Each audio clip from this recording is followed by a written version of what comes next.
Bienvenue dans 88 images par seconde, où je reviens chaque semaine sur les sorties nationales au cinéma et en VOD. Plus que jamais, dernière apparition de Gaspard Ulliel au cinéma dans un film que l'on retiendra sur la fin de vie, la maladie, comment cela est vécu d'un côté comme de l'autre, et bien entendu un film sur l'amour et la vie. Vicky Krieps est incroyable, mais elle est bien secondée, la réalisation est simple et élégante, mis en valeur par une belle photographie, le sujet peut paraître dur, mais il est traité avec beaucoup de tendresse. Un film universel, vu que la maladie peut tous nous toucher un jour, et qu'inévitablement nous nous dirigeons toutes et tous vers une mort certaine.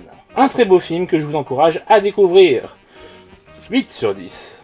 Les Amandiers. Un film s'inspirant de la jeunesse de Valeria Bruni-Tedeschi lorsqu'elle était jeune étudiante en acting au théâtre des Amandiers. Les situations, les personnages, les réactions et dialogues font très vrai et on est embarqué dans les facéties de cette jeune troupe. Les comédiens sont vraiment bons. Puis il est appréciable de ne pas avoir demandé à Nadia Tereszkiewicz de singer Valeria Bruni-Tedeschi dans son jeu et de lui laisser plus d'amplitude que de coller à une réalité révolue. La BO est cool, le sujet un peu difficile sur la fin et personnellement m'a fait pleurer. Un beau film sur le milieu du théâtre et sur la perte d'un être cher. 7 sur 10. Les femmes du Square. Comédie sociale sur les babysitters, ces femmes qui passent plus de temps avec vos enfants qu'avec les leurs. L'idée est d'éveiller les consciences quant à ce travail trop souvent dévalorisé, qui permet pourtant à tout un chacun de travailler et profiter de la vie comme il ne le pourrait sans. Les actrices sont excellentes et le réalisateur a privilégié les plans séquences et être au maximum auprès de son actrice principale, mais a aussi voulu apporter plus de cinéma à cette histoire, ce qui se ressent notamment avec les plans d'ouverture et de clôture du film avec l'utilisation d'un mouvement simulant une grue, car probablement tourné avec un drone. La photographie est plus lumineuse chez la patronne que chez elle et a un côté réaliste. Un film qui devrait être vu par chaque personne employant ou comptant employer un babysitter. 8 sur 10. Aria Ferma. Leonardo Di Contanzo s'entoure pour la première fois de légendes du cinéma italien avec Tony Servillo et Silvio Orlando, et le peu qu'on puisse dire, c'est que ça marche. Le film est tout en finesse et joue beaucoup sur les regards, les gros plans sur les comédiens, il y a assez peu de plans d'ensemble, la photographie est bonne, la BO possède plusieurs morceaux pouvant faire penser à des chants religieux, ce qui n'a rien d'étonnant puisque la réalisation aussi fait appel aux images religieuses, notamment lors de la scène où le courant est coupé. Ici, le réalisateur nous montre à travers cette situation unique qu'officiers et détenus ne sont pas si différents au sein de la prison et que quelque part, ils sont tous aussi prisonniers d'un côté comme de l'autre, mais également humains. La scène de fin va encore plus loin en inversant leur position l'un face à l'autre dans un dialogue savoureux. 7 sur 10.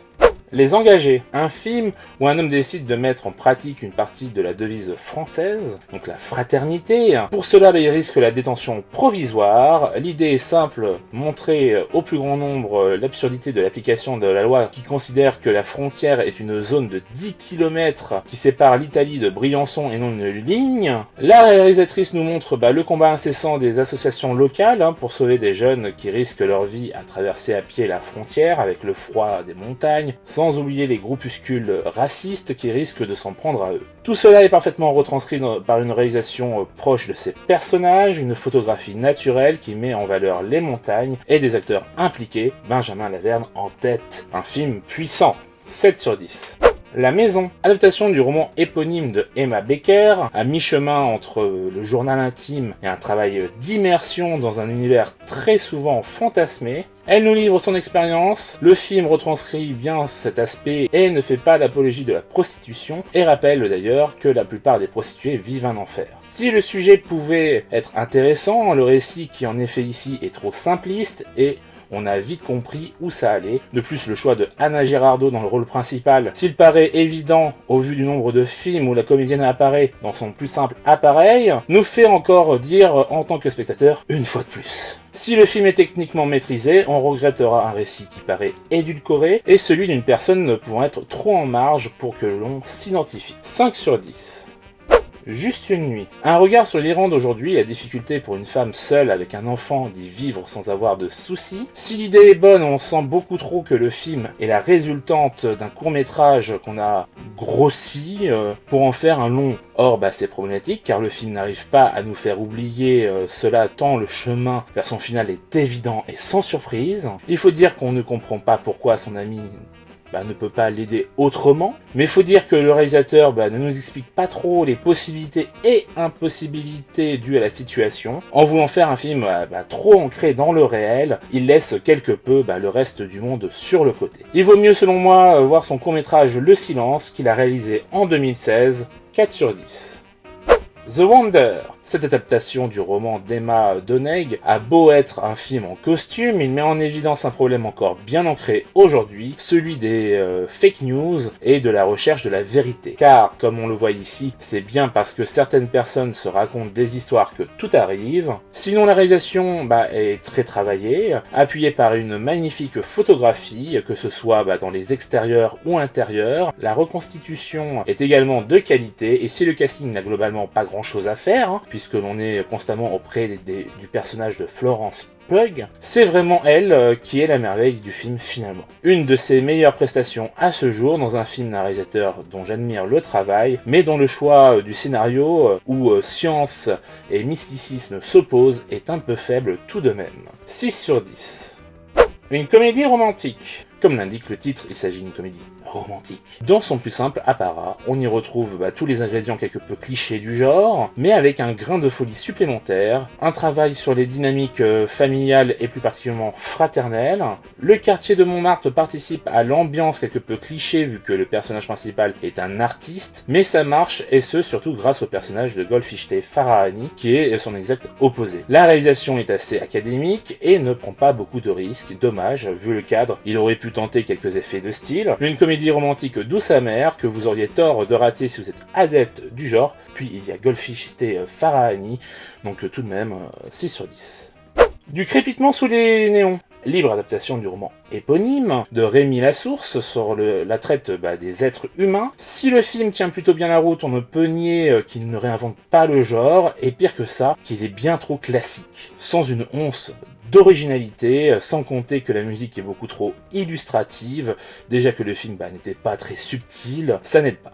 Dommage car les personnages arrivent à être attachants, on s'intéresse malgré tout à leur sort, mais malgré cela, le temps paraît parfois un peu long. Pas un mauvais film, mais ce n'est pas génial non plus, heureusement que les acteurs sont assez bons. 5 sur 10.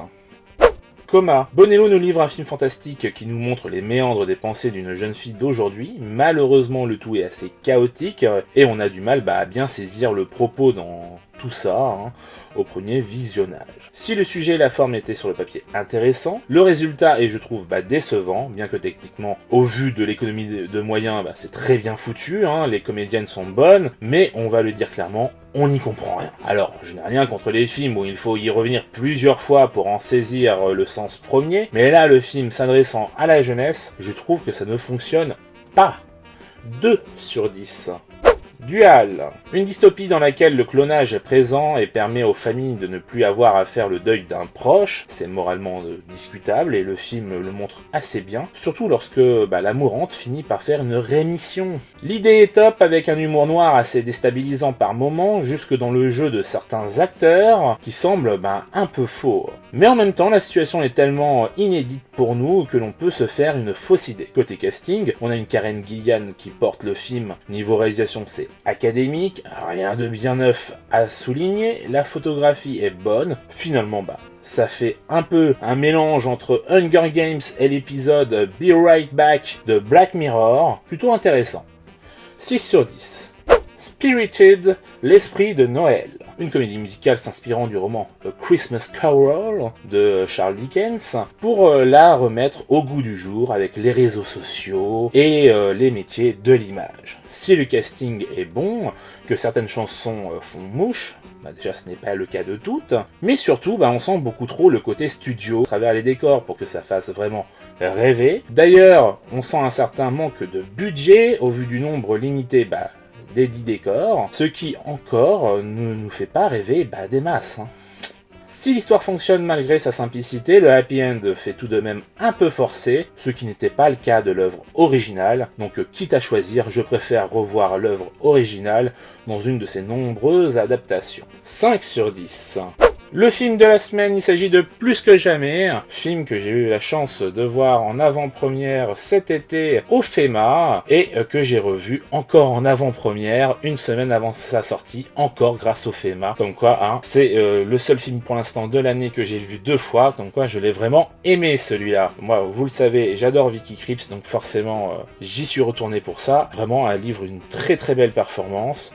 Gaspard Ulliel n'est pas en reste, bien sûr, mais c'est vraiment pour moi Vicky Krieps qui vraiment va capter toute l'image, toute l'attention. Le film risque de vous faire pleurer, hein, comme ça a été le cas pour moi au premier visionnage. En tout cas, c'est un film pas évident, mais en même temps qui peut vous faire réfléchir sur le sujet, donc moi je vous invite à le découvrir, il est en ce moment en salle, donc allez le voir. Sur ce, bonne semaine, ciao!